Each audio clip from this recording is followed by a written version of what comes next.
हूँ। और एक बात ये कहना चाहूंगा कि ये प्रदेश अध्यक्ष बनने के बाद हमारी पहली समीक्षा बैठक है, और पहली समीक्षा बैठक अगर मैनपुरी में हो रही है तो प्रगतिशील समाजवादी पार्टी और राष्ट्रीय अध्यक्ष या राष्ट्रीय कमेटी या प्रदेश की कमेटी या हमारी क्या प्राथमिकता है इस मैनपुरी को लेकर, ये मुझे आज बताने की जरूरत नहीं है। बात है कि मैनपुरी को निश्चित ही हर रूप में माननीय शिवपाल सिंह जी, हमने और हमारे सारे परिवार ने अपना घर माना है, और उसी की वजह से पहली मीटिंग, पहली बैठक जो अभी मैं अब आगे जाने वाले समय में सभी जिलों में जाऊंगा, उसकी शुरुआत जो मैंने मैनपुरी से की। आज समीक्षा बैठक है, लेकिन उसके साथ साथ स्वागत समारोह भी था। मैं समझ सकता हूँ उसकी वजह से बहुत बड़ी भीड़ आज यहाँ पर उपस्थित है, और कई हमारे फ्रंटलों के अध्यक्षों को, कई विधानसभा अध्यक्षों को अपनी बात रखने का मौका नहीं मिला, क्योंकि जो आज की बैठक रखी गई उसका मुख्य उद्देश्य यही था कि इस मैनपुरी जनपद को लेकर हमारे पदाधिकारियों को क्या समस्या आती है या क्या मुद्दे हो सकते हैं जिनके ऊपर हम चर्चा करें। क्या ऐसे मुद्दे हैं जिनको सरकार के समक्ष रखना होगा हमें,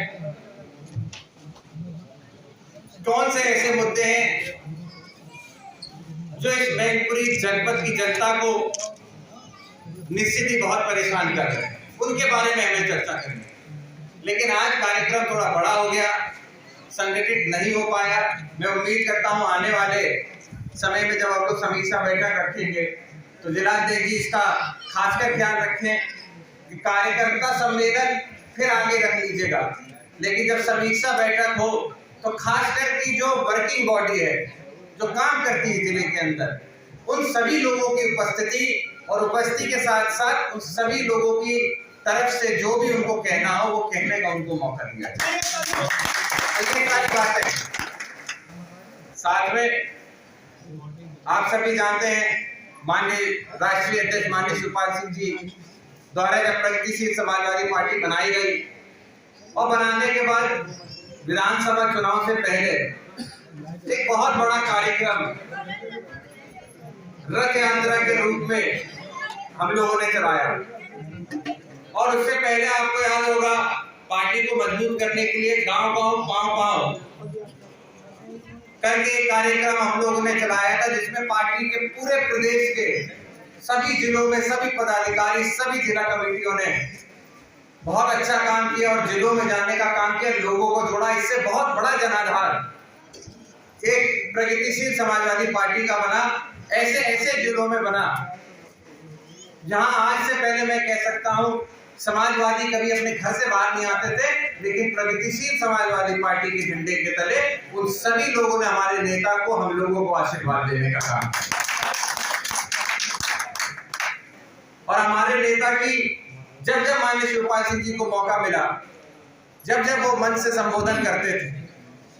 उनकी एक ही बात रहती थी कि इस उत्तर प्रदेश से भारतीय जनता पार्टी को हटाने के लिए हमें कुछ भी करना पड़े, हम करने को तैयार हैं। और आप देखिए उसी का परिणाम था कि जब चुनाव नजदीक आए,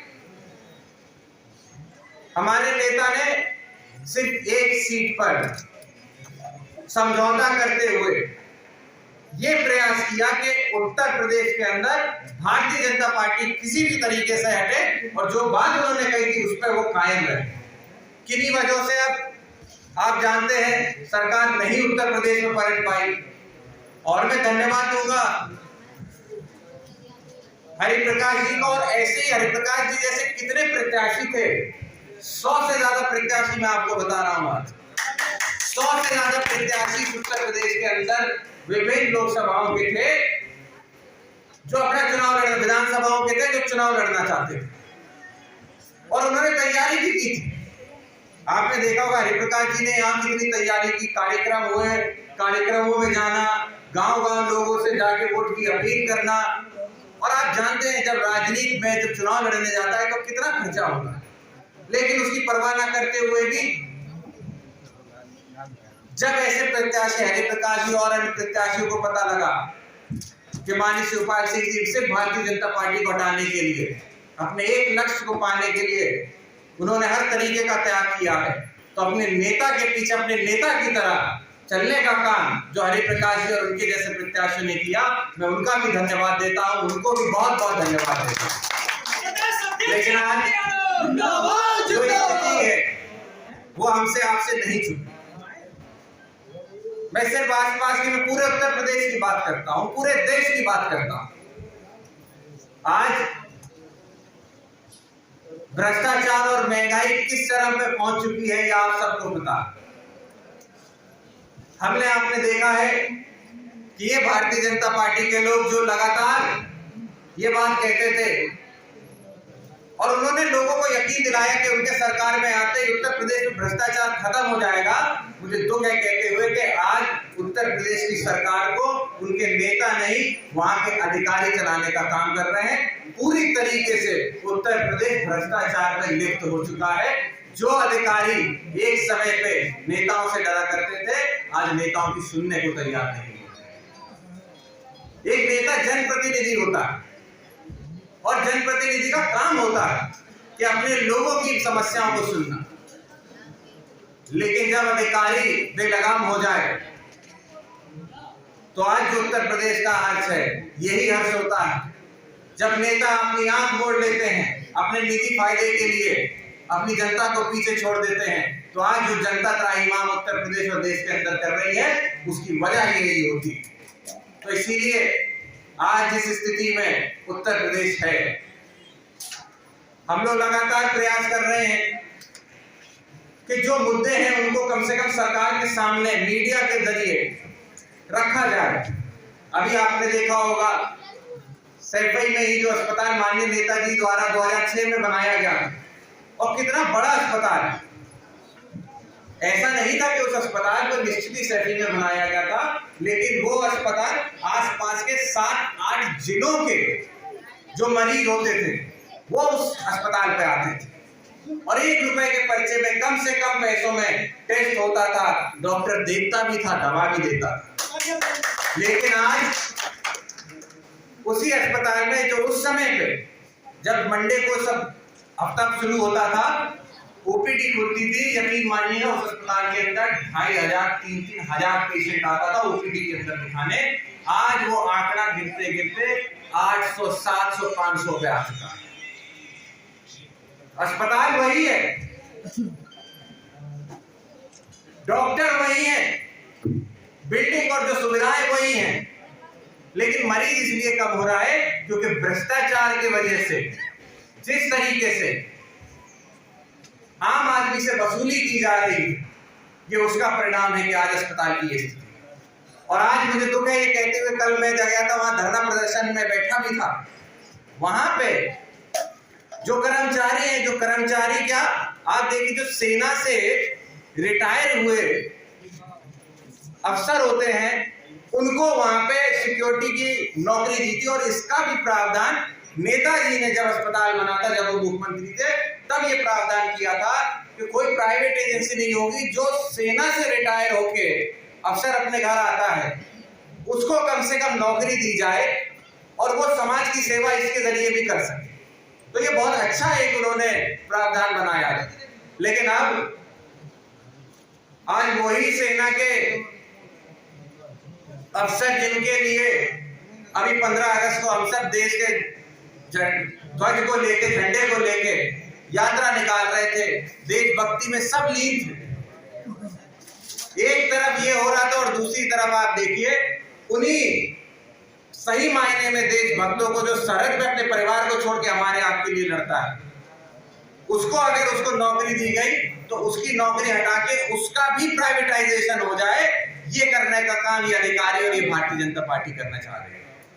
और इसके लिए वो लोग वहां धरने पे बैठे हैं। आप सोचिए कि जब किसी संस्था से एक व्यक्ति जुड़ा होता है, अगर 10 साल 12 साल वो काम करता है उस संस्था में, तो धीरे धीरे वो संस्था उसका पैसा भी बढ़ाती है, उसको प्रमोशन भी देती है, बड़ी पोस्ट पे भी ले जाती है। यहाँ अस्पताल में 15 साल 16 साल नौकरी करने वाले को जो 14,000 रुपए पा रहा था, उसको प्राइवेट कर देंगे और वो फिर कितने 9,000 रुपए पाएगा। तो 15 साल 17 साल आपने अपनी निष्ठा, अपना समय दिया और उसके बाद आपको ये परिणाम मिलता है। और इसमें पूरी तरीके से